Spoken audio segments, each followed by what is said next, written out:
History's mind-blowing timeline twist. Cleopatra lived closer to the moon landing than to the construction of the Great Pyramid, turning our perception of history on its head. The Great Pyramid of Giza was completed around 2560 BCE, while Cleopatra reigned from 51 to 30 BCE. Fast forward, and Neil Armstrong took his giant leap for mankind in 1969. This timeline twist reveals a staggering gap of over 2,400 years between Cleopatra and the pyramid's completion, while the distance to the moon landing is just under 2,000 years. This comparison shatters the common misconception of ancient history being a single, indistinct era.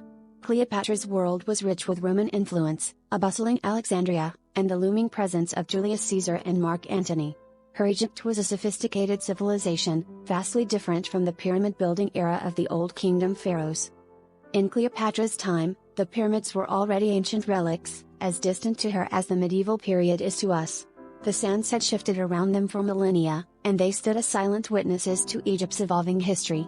To Cleopatra, they were enigmatic monuments from a bygone era, much like how we view castles from the Middle Ages today. These historical juxtapositions remind us that history isn't a flat timeline but a tapestry of overlapping and intersecting epochs.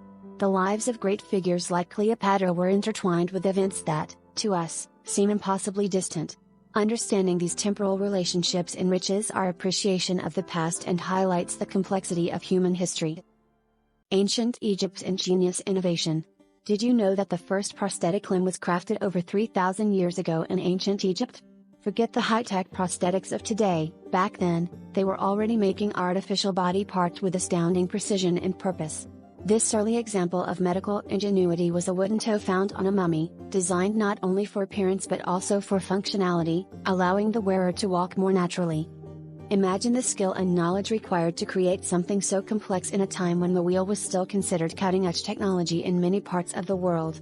This prosthetic toe was not just a piece of wood, it was a symbol of advanced medical practice, requiring not only craftsmanship but also a deep understanding of human anatomy. The fact that it was designed to fit perfectly and provide balance reveals a sophisticated approach to personal care and comfort. In a civilization renowned for its monumental architecture and mysterious rituals, it's easy to overlook their achievements in medicine and engineering on a smaller scale. The creation of this prosthetic limb suggests that the Egyptians didn't just build pyramids, they also built lives, adapting technology to improve the quality of existence.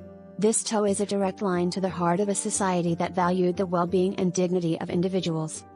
This discovery challenges our perceptions of ancient civilizations as rudimentary and unsophisticated. It serves as a powerful reminder that human innovation in overcoming physical limitations has deep roots, transcending time and technology. Next time you think about medical advancements, remember that their origins might be far older and far more impressive than you ever imagined. Cats, CIA's secret agents? The CIA once trained cats to be spies, a bizarre and audacious chapter in the history of espionage. In the 1960s, during the height of the Cold War, the CIA launched a covert program known as Acoustic Kitty.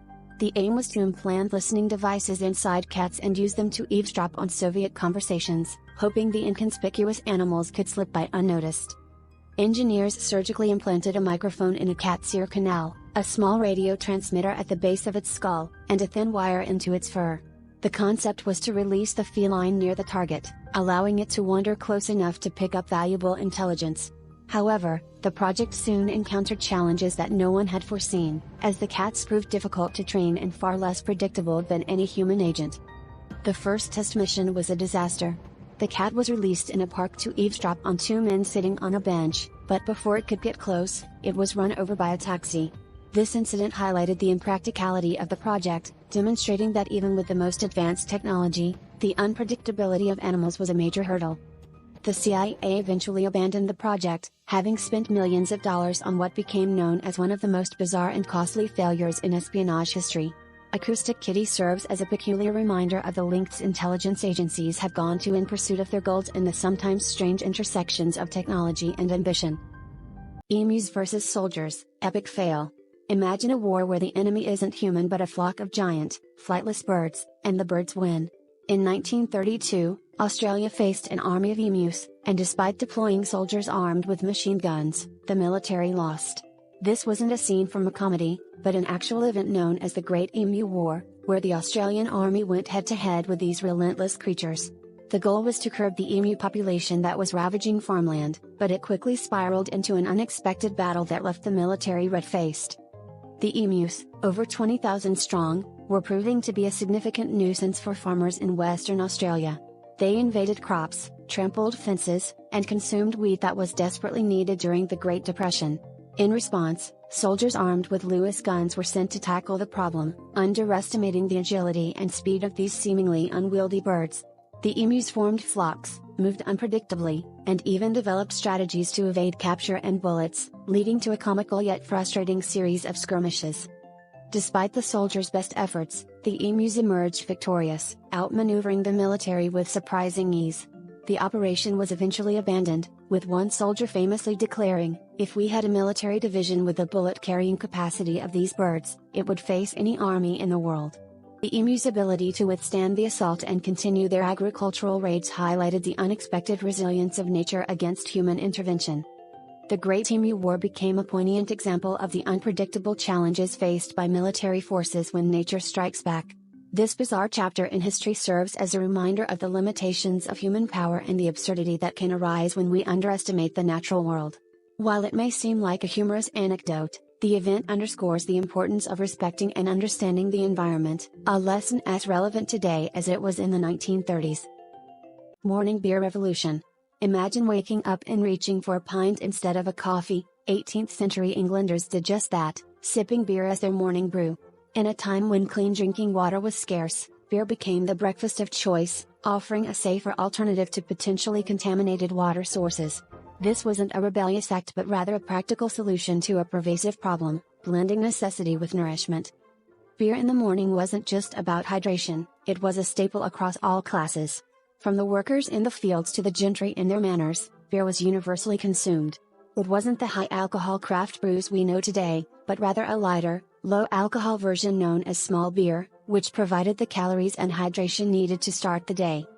This surprising trend wasn't just a quirk of English society but a reflection of the times.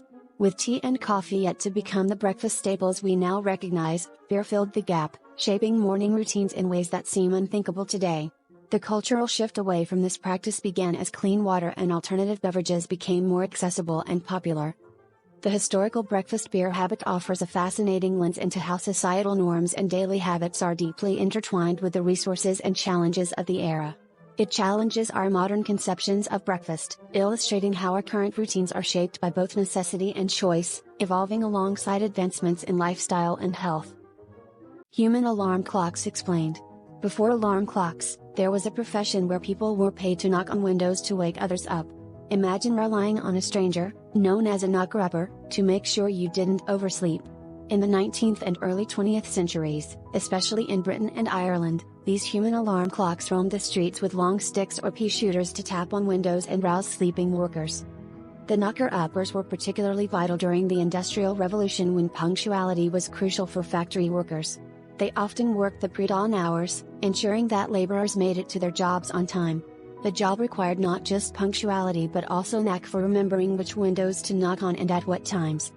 While some used long poles to reach windows on higher floors, others relied on softer methods, like blowing dried peas through a tube.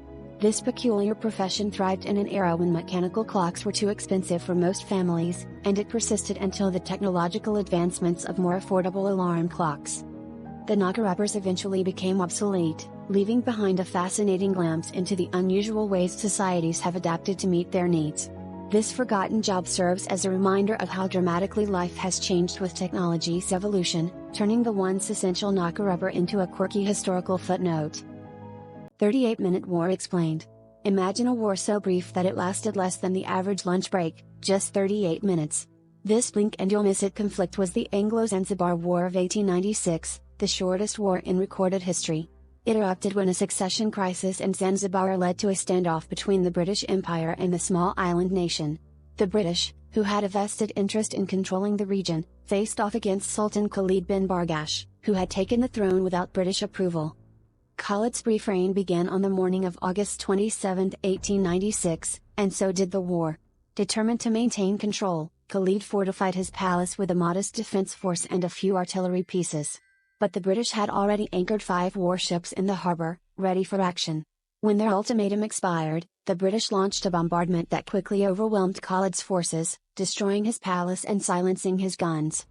What followed was nothing short of a historical footnote. A mere 38 minutes after it began, the shelling stopped, and the war was over. Sultan Khalid fled to the German consulate seeking asylum, while the British installed a more compliant sultan.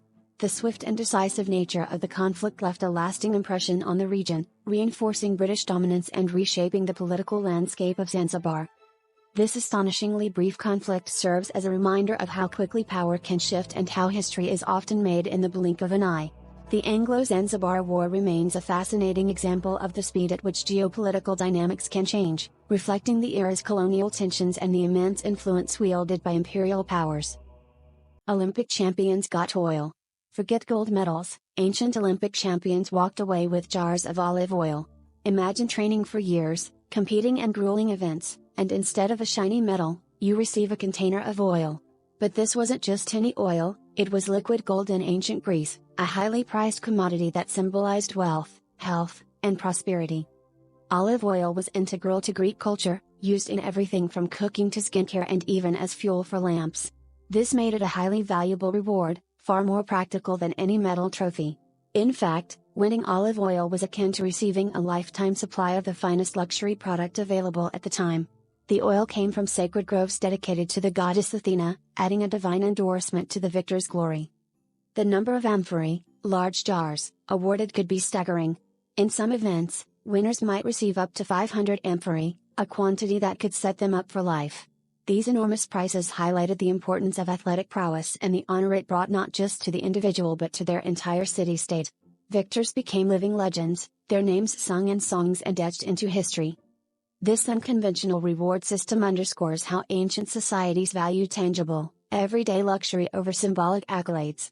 It challenges our modern perception of what constitutes a valuable prize, reminding us that sometimes, the greatest victories are celebrated in the most unexpected ways.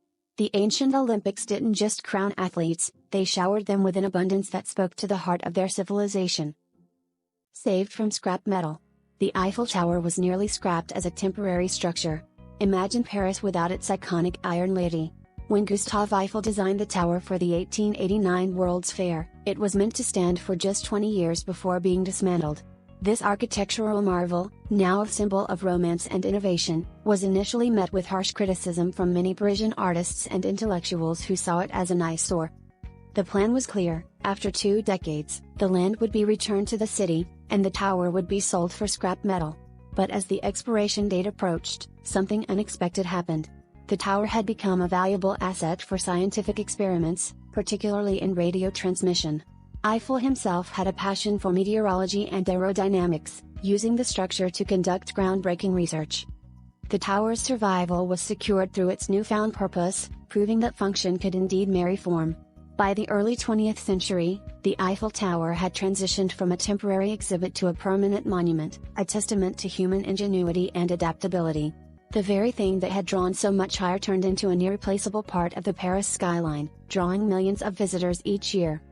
It's fascinating to think that one of the world's most beloved landmarks almost vanished into history as a pile of iron. Today, the Eiffel Tower stands not just as a piece of architectural beauty, but as a reminder that even the most criticized ideas can become treasures. What if it had been torn down? Paris would have lost a piece of its very soul.